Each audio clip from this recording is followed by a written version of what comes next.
Bonsoir à tous, bienvenue sur France 24 et France Info dans l'essentiel. Si vous nous rejoignez, on fait un point sur l'actualité et on commence avec les titres de ce journal.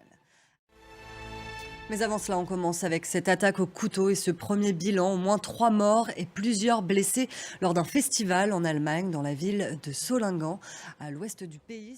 Une chasse à l'homme serait en cours. Oui, effectivement, certains médias allemands, vous l'avez rappelé, sont états d'au moins 3 victimes. Merci beaucoup Anne Maillet depuis Berlin en Allemagne et on suivra bien sûr c'est l'évolution de cette attaque au couteau à Solingen.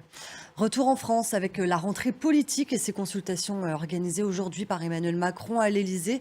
Des consultations avec les chefs de parti et les groupes parlementaires dans le but bien sûr de nommer un nouveau Premier ministre et de sortir de cette crise politique.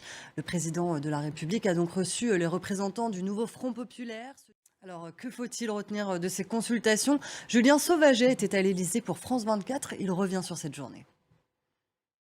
Direction Gaza, où les discussions pour une trêve ont repris au Caire en Égypte, avec aujourd'hui la présence des chefs des services de renseignement israéliens.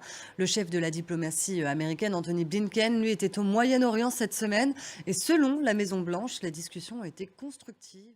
D'un front à l'autre, on prend la direction de l'Ukraine avec cette visite inédite, celle du Premier ministre indien Narendra Modi. Il a été reçu par Volodymyr Zelensky. Aujourd'hui, l'Inde a été claire, elle soutient l'intégrité territoriale de l'Ukraine.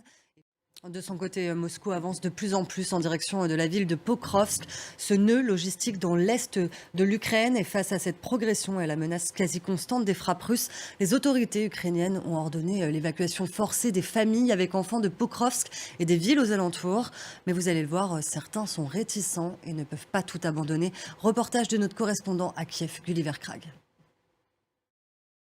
Et en Russie, une prise d'otage sanglante a eu lieu ce vendredi dans une prison de la région de Volgograd. Dans une vidéo publiée en ligne par les assaillants, des prisonniers revendiquant leur appartenance à l'État islamique prennent en otage 8 employés d'une colonie pénitentiaire à sécurité maximale. Direction maintenant les États-Unis dans la course à la présidentielle américaine. À un peu plus de 2 mois du scrutin, Robert Kennedy Jr., le neveu du président assassiné John Fitzgerald Kennedy, vient d'annoncer son retrait de candidature. Il était candidat indépendant. C'est la fin de notre édition. Restez avec nous sur France 24 et sur France Info. L'actualité continue.